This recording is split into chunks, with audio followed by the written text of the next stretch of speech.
Hello student, आज यांत्रिकी में हम विमाओं की विशेषताओं को बताएंगे।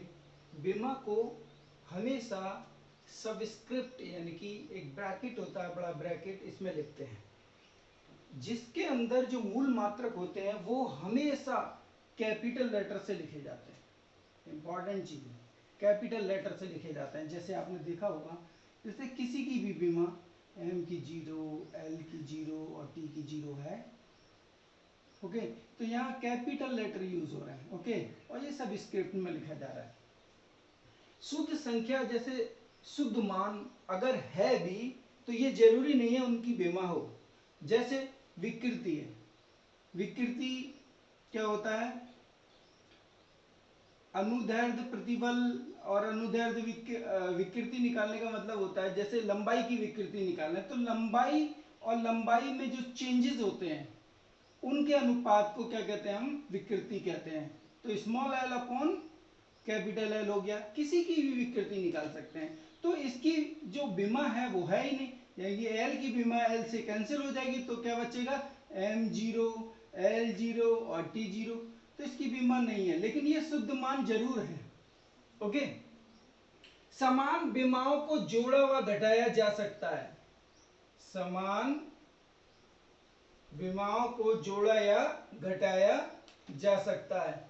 समान बीमाएं जैसे मान के चलिए वेग की डायमेंशन है LT-1 प्लस एक और LT-1, तो ये हमेशा LT ट्वाइस हो जाता है, लेकिन ये लिखा हमेशा यही जाता है क्योंकि अंकों पे तो डिपेंड होता ही नहीं है बीमा। तो ये LT-1 लिखा जाए। ये जैसे आप लिख सकते हैं, जैसे v बराबर u प्लस AT के लिए, u प्लस AT के लिए अगर सॉल्व करें तो यही आएगा इस तरह से। मान के चलिए इसका डायमेंशन ये हो गया और इन दोनों का डायमेंशन ये आएगा। और तो इससे बन क्या रहा है? वेग बन रहा है, उसकी डायमेंशन भी वही है। विमाओं का जो वैल्यू है, विमाओं का जो मान है, वो पद्धति पे डिपेंड नहीं करता। MKS का विमा अलग होगा, CGS का अलग होगा, ऐसा नहीं हो सकता। ओके, अब बात आती है विमाओं के दोष।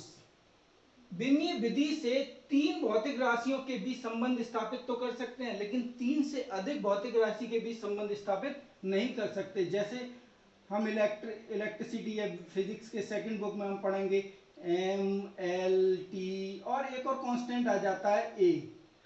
तो कहीं कहीं हम हीट में भी पढ़ेंगे तो एक और वहां केल्विन यूज कर सकते हैं, कहीं कहीं थीटा यूज कर लेते हैं।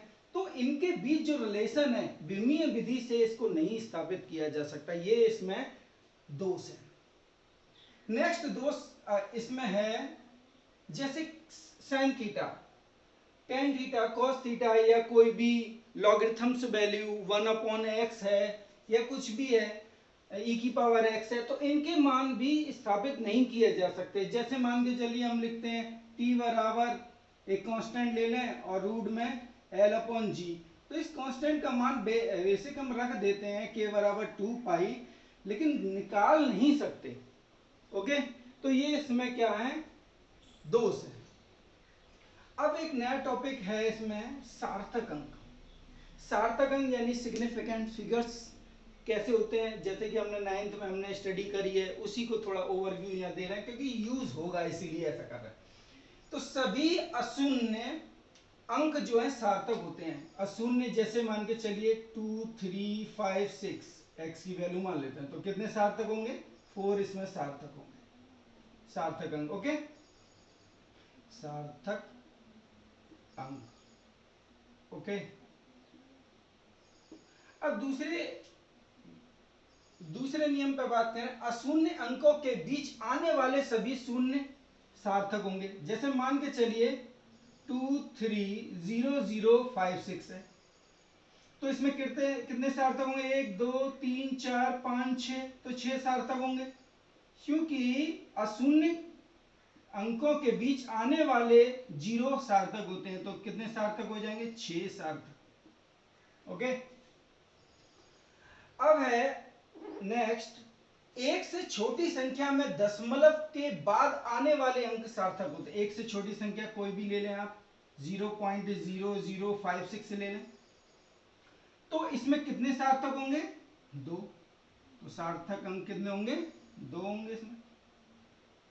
अब कह रहा जबकि अंकों के बाद अगर शून्य हो, एक से छोटी संख्या हो लेकिन अंकों के बाद शून्य हो, जैसे मान के चलिए ये ले लें, तो यहां आप देखेंगे तो कितने सार्थक हो गए? 1 2 3 और 4। कितने हो गए सार्थक? 4। ओके।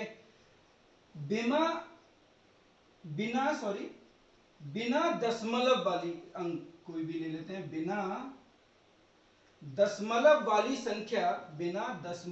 संख्या में अंकों के बाद के शून्य सार्थक नहीं होते। कोई भी संख्या ले लें जिसमें कोई दशमलव नहीं है, जैसे मान के चलिए ये ले लेते हैं, तो इसके सार्थक कितने होंगे? ये काउंटेबल नहीं होंगे तीनों। कितने होंगे सार्थक? 2। ओके। अब नेक्स्ट रूल पे अगर बात करें, सार्थक अंकों पर मात्रक का कोई प्रभाव नहीं पड़ता। मान के चलिए जैसे कोई स्पीड दी, किसी कार की जो स्पीड है वो दे रखी है आपके पास समथिंग 2300 किलोमीटर पर आवर दे रखी।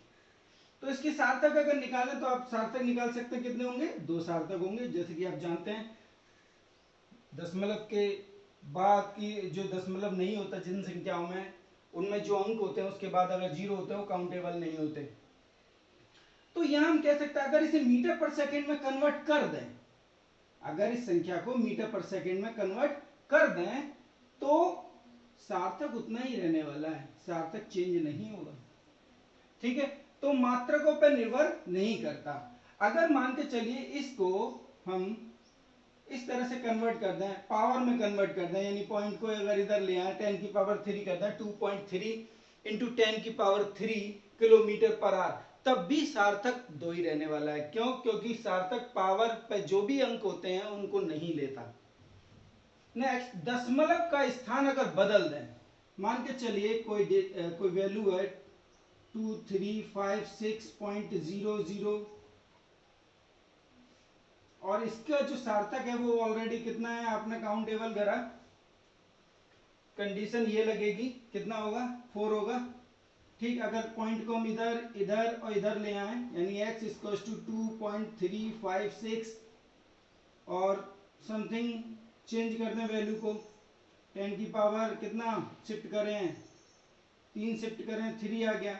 तो सार्थक उतना ही रहने वाला है, यानी शिफ्टिंग करने पर जो भी चेंजेस होंगे अंक में, सार्थक पर उसका कोई प्रभाव नहीं पड़ता। ओके।